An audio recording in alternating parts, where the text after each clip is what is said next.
Hi there, I'm Cher Johnston. Welcome to my happy place. Today I'm going to make a Sashiko palm thimble. But before we do that, there's a link in the description to my Ko-fi page where I have um, patterns and I have dot grids. I'll have to check and make sure that I have this kind of a dot grid. There's a link to my Facebook community. There's about 20 or 30 people there now. Yay. Please like the video and hit the hype button. Those things help me out a lot. Or if you just watch to the end, that helps a lot too. So what I have here that I'm going to use is I couldn't find my buttons. This one is made from just the top part, the cover of the button. But this time I couldn't find them, so I cut some circles from some cardboard. I have 3 of them here that I glued together. I'm going to use this. I used these, my circuit. This is like an 1.25 inches. I think my button, these are 1 1/8 inches. This is 3 inches, 2 3/4, 2 7/8. It doesn't have to be exactly that measurement. This needs to be about 1 inch, and this should be, we're going to make, yeah, it should be smaller than this. I might have to cut that down before I finish it. Then I have some Sashiko thread. This is the package that it comes in. I'll put a link in the description. I love to use this for my slow stitching, for my my running stitch, when I do running stitch, lots of running stitch on my projects. You're going to need a needle that's long. The Sue Spargo Milliners, that's what I have today. Number 1, it's very long. I also have some Sashiko needles, but I don't know where they're at, so I'm going to just use this one. So I have a nice nice long piece of my Sashiko thread. I'm going to show you today how to use this needle. You're going to put the eye end of the needle into the thimble, and you're going to use the thimble, you're going to use your palm to push the needle. I'm using my fingers just to guide the needle and to sort of fold the fabric. Then when I go to the next line, I'm going to go up here. And again,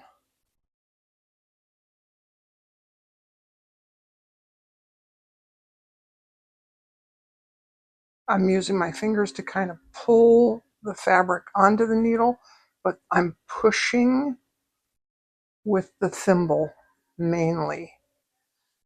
Then when you get to the end of a row, this I think is important.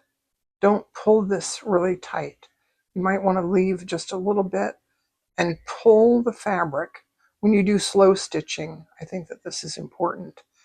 Unless you like that puckery kind of look. So I'm going to go to the next row of stitching.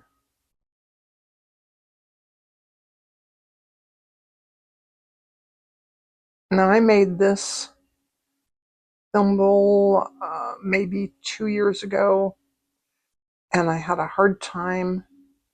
I'm not going to go down, I'm going to stay up. I had a hard time in the beginning getting used to, I've been stitching for years and years and years. I had a really hard time getting used to using the thimble and stitching like this.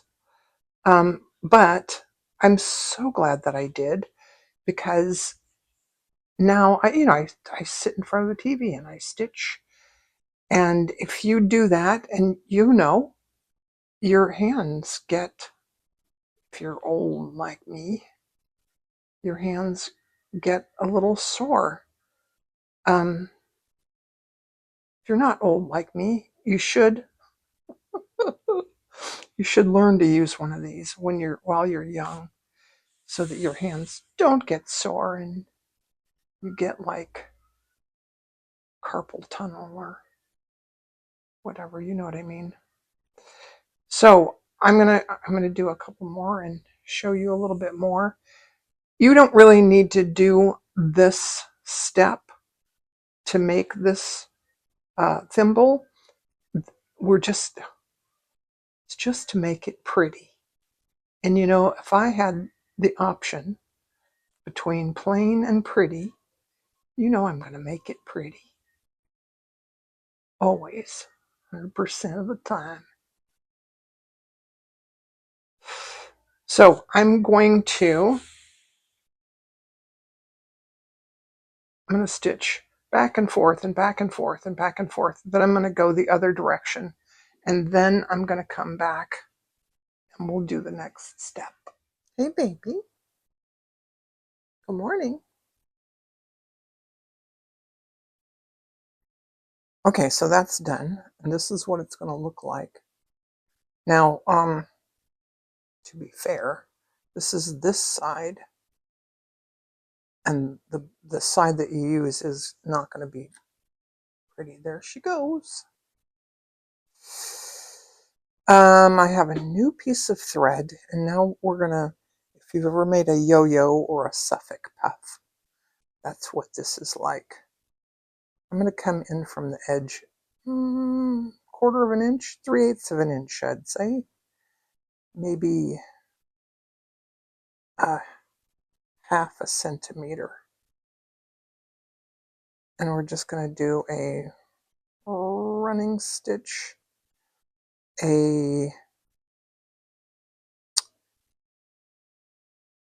gathering stitch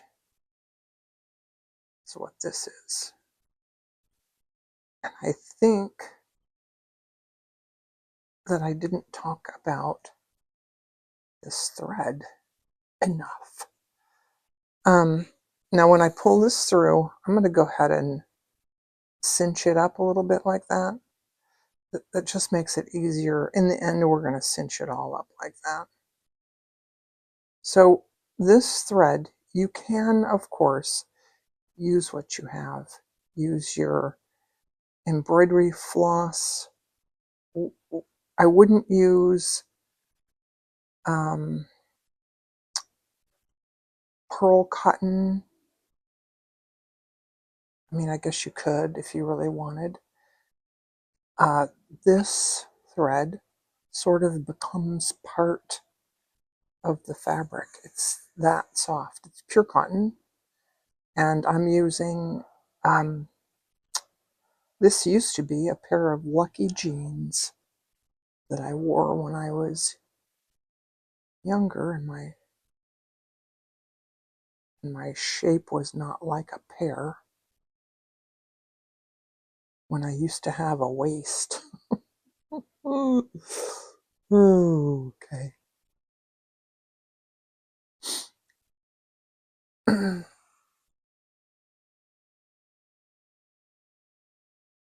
I don't think I can speed up the videos. I think that I've decided that that's what makes it harder to upload, takes longer.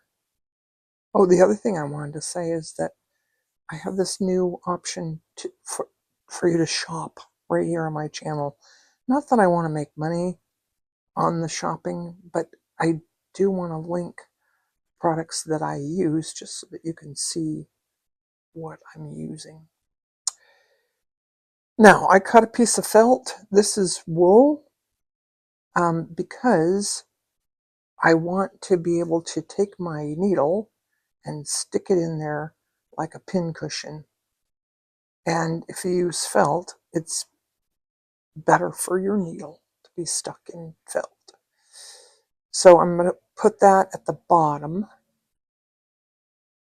and then I'm going to pull this up, and we'll just see how this goes. So I think wait, it has to go this way.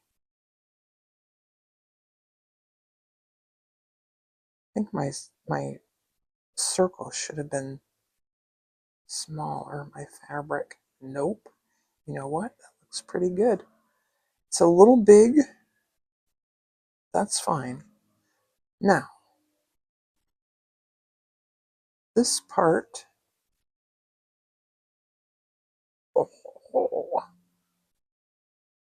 this part does not have to be pretty, and there's no, excuse me, there's no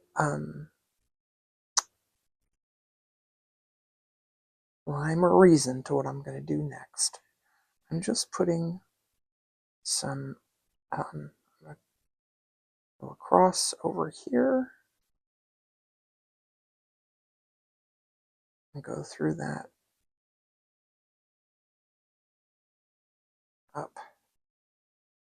And then I'm going to go over here, go through that, all toward the center, and then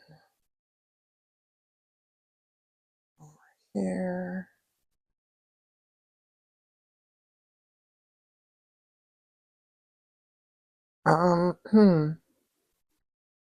You get the idea, right? I think I can do this off camera. It's still a little,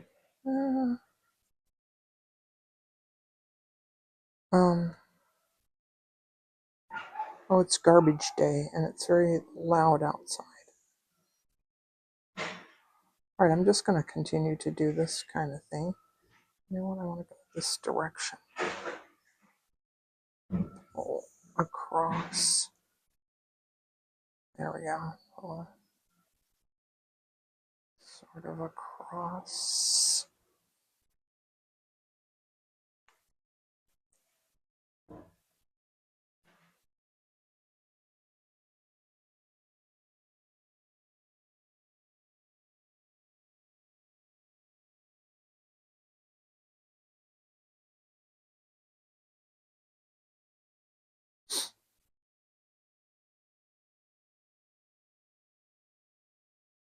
All right, now on this one, I went around the edges with a buttonhole stitch.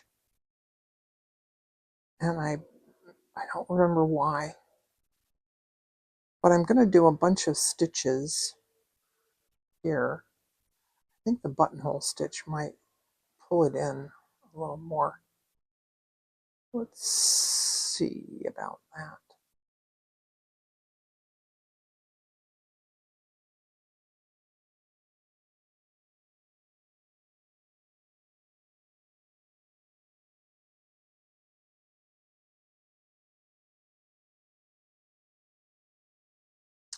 Helps if I have this on. Helps to get through all that fabric.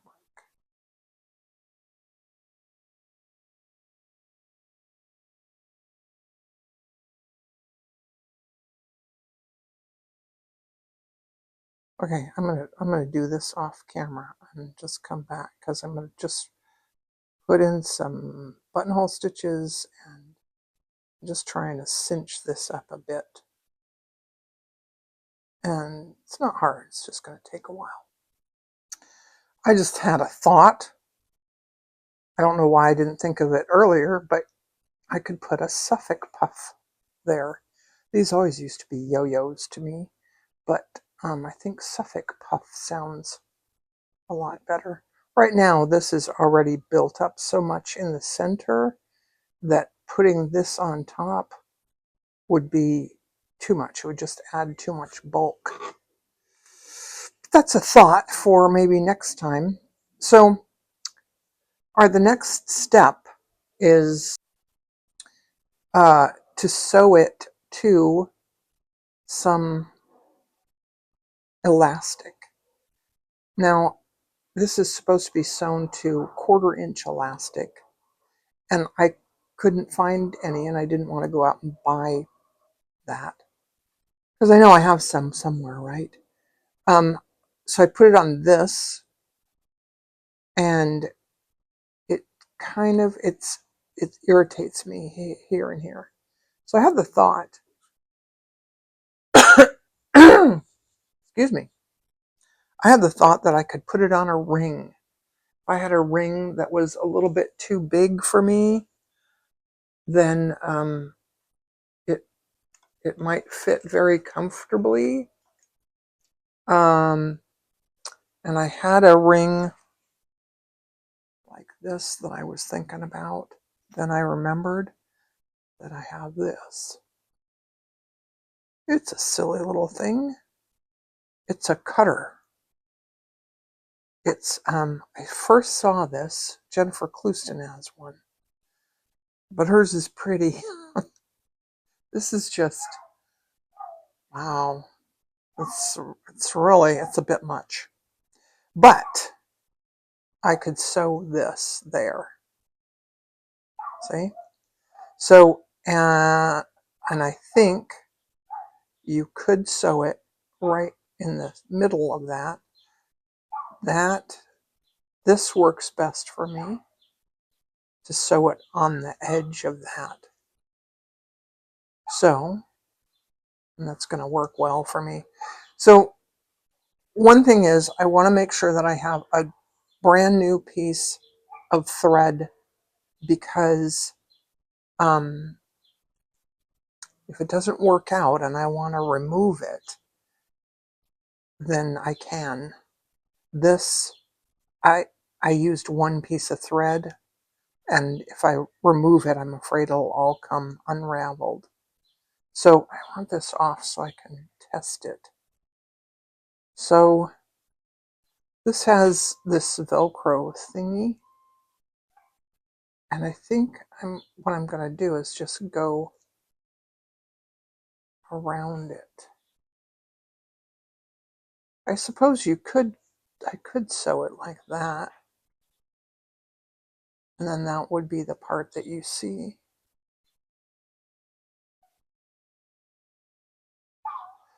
You can tell I'm no expert, but I've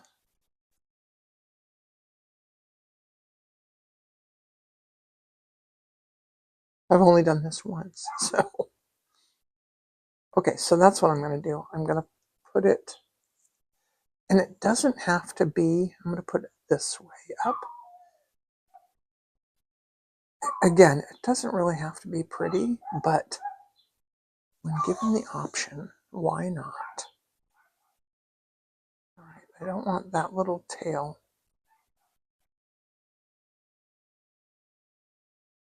And I'm just going to go through this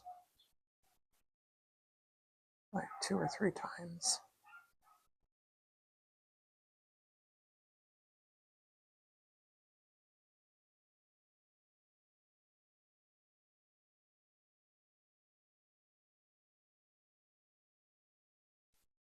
And then what I'm going to do, I think what I'm going to do is just go through this. Go inside that. Seems awkward, right? And through there. On this one, I sewed it into the elastic. See? But this one, I'm just going to sew it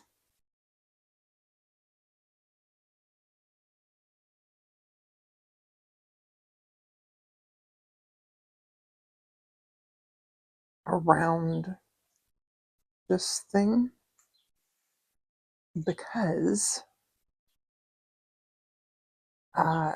if I find that I don't like it there, I can easily remove it.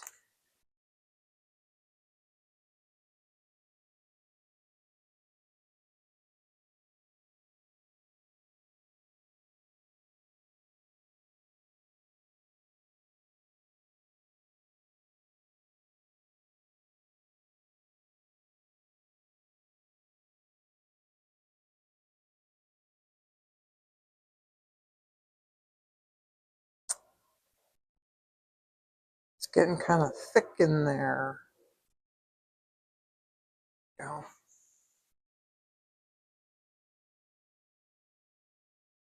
All right, let's try it on.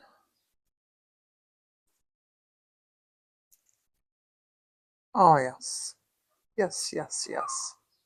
It's a little bit floppy, but oh yeah, it's going to work. I think it's going to work. I think it'll work. Okay. Now I'm just going to end this off.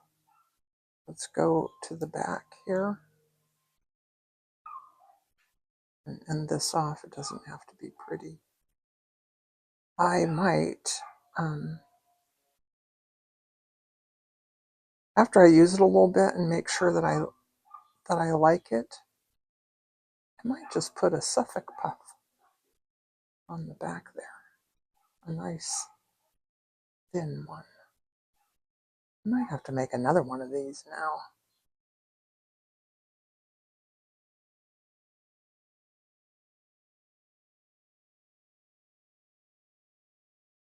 Okay. And there we go. One palm thimble.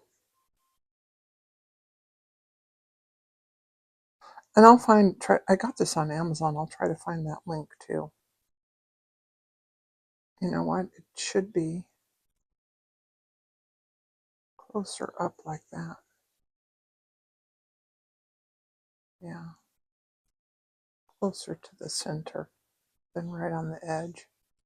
See, this one is not quite on the edge. It's on the edge of the back. Anyway. So let me know in the comments if you want to try this out. Join me on Facebook. And I'll see you next time. Thanks for watching. Bye.